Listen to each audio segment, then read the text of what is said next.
Makabansa, Grade 1. Quarter 1, Week 2, Day 2.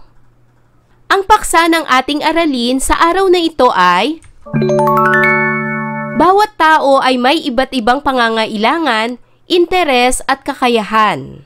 Matatag curriculum. Hello kids, it's me, Teacher Frel. Don't forget to subscribe, like, and share, and hit the notification bell for the latest video.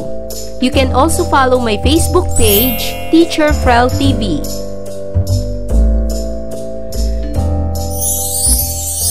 Sa araw na ito ay pag-aaralan natin sa asignaturang makabansa, ang bawat tao ay may iba't ibang pangangailangan, interes at kakayahan. Mga layunin na ipaliliwanag ang iba pang pangangailangan ng tao upang mabuhay tulad ng paglilinis ng katawan at na ipakikita ang kahalagahan ng pagiging malinis sa pangangatawan. Kahapon ay pinag-aralan natin ang mga pangunahing pangangailangan upang mabuhay. Ngayong araw ay malalaman natin ang iba pang pangangailangan upang mabuhay tulad ng paglilinis ng katawan. Ano-ano nga ba ang mga ginagamit sa paglilinis ng katawan? Narito ang mga halimbawa na ginagamit sa paglilinis ng katawan.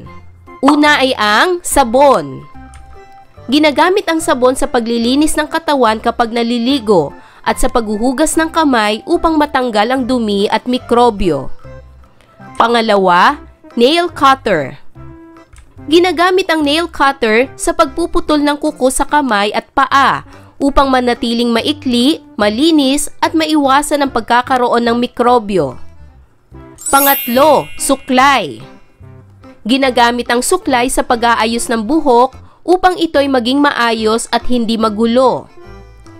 Pang-apat, bimpo.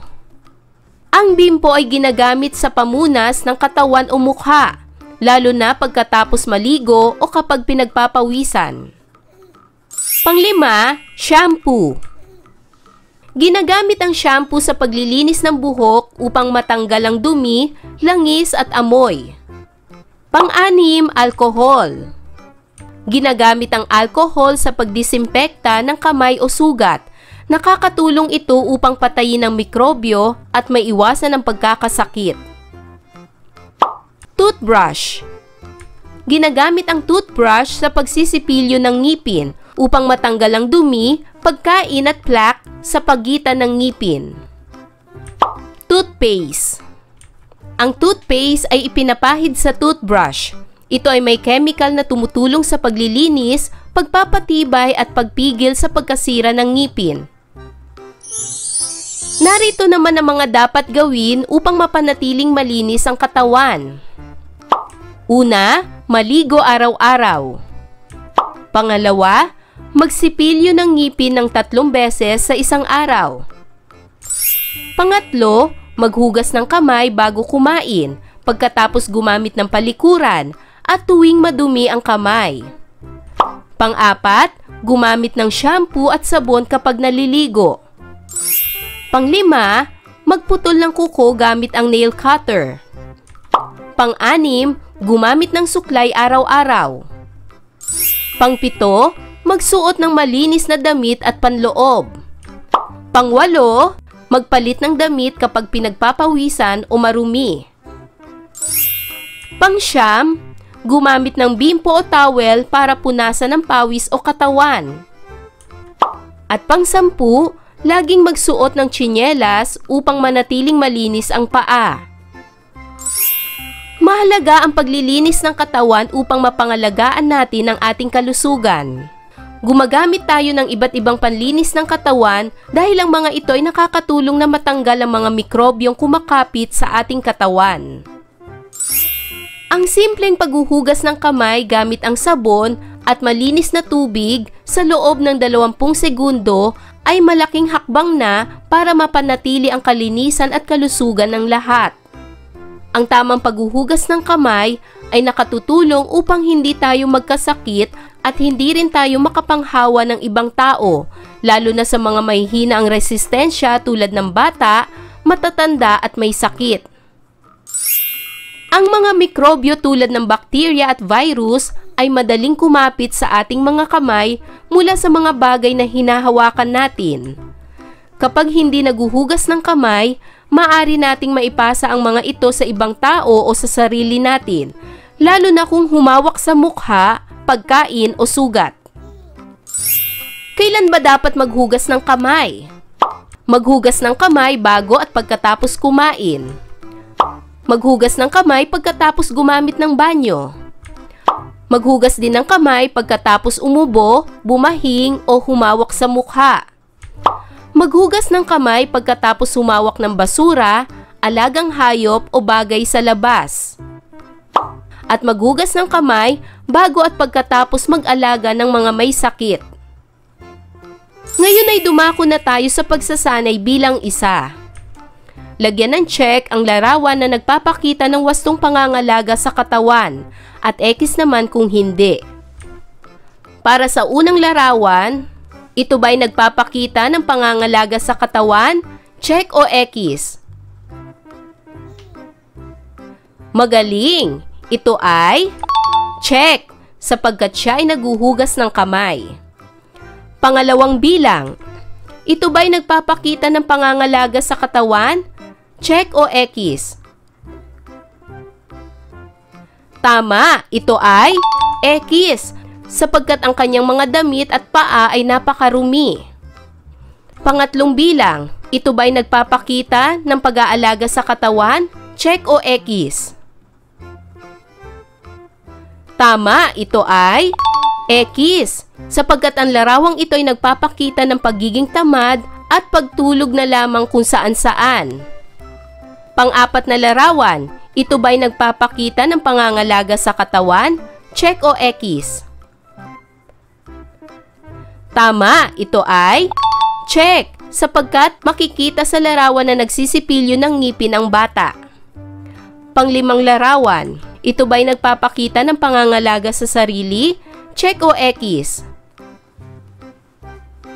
Tama, ito ay X sapagkat ang bata sa larawan ay pinipilit pa na mag-toothbrush ng ngipin at siya ay tumatanggi. Pang-anim na larawan, ito ba'y nagpapakita ng pangangalaga ng kanyang katawan? Check o X? Magaling! Ito ay check sapagkat ipinapakita sa larawan ang pagpuputol ng kuko.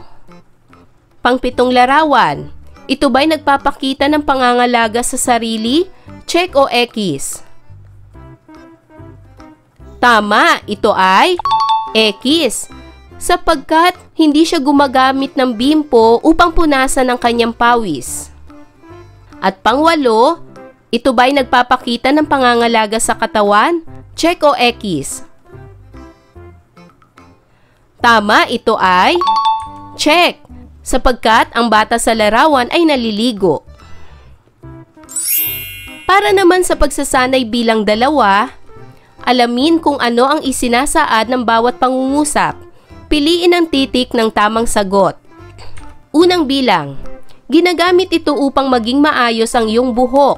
Ano ito? A. Suklay. B. Bimpo. C. Sipilyo.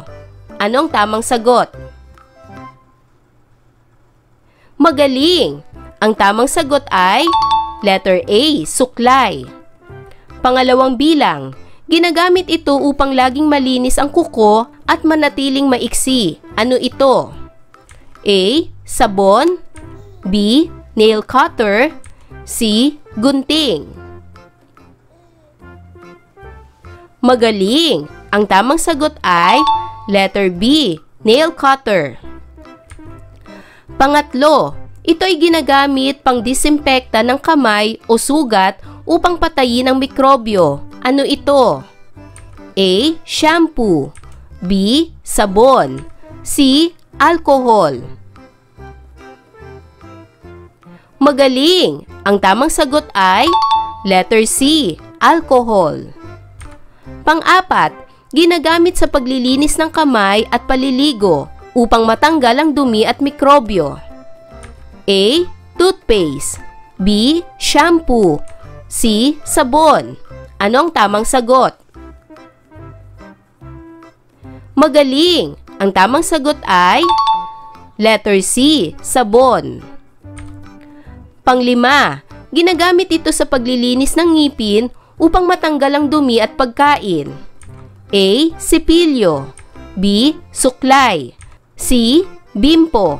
Ano ang tamang sagot? Magaling! Ang tamang sagot ay letter A. Sipilyo. Pang-anim, ginagamit ito na pamunas ng katawan o mukha, lalo na pagkatapos maligo o kapag pinagpawisan. A. Basahan. B. Tuwalya. C. Kumot. Anong tamang sagot? Magaling! Ang tamang sagot ay letter B. Tuwalya. Tandaan, ang paglilinis ng katawan ay hindi lamang usapin ng pisikal na anyo, kundi ng kalusugan, respeto at kabutihang panlipunan. Isa ito sa pinakamahalagang pang-araw-araw na gawain para sa isang malusog at maayos na pamumuhay. Ayan mga bata, naunawaan niyo ba ang ating aralin sa araw na ito? Kung ganon, magaling! Mga bata, sana'y marami kayong natutunan sa ating aralin. Hanggang sa susunod na video lesson, paalam! Thanks for watching!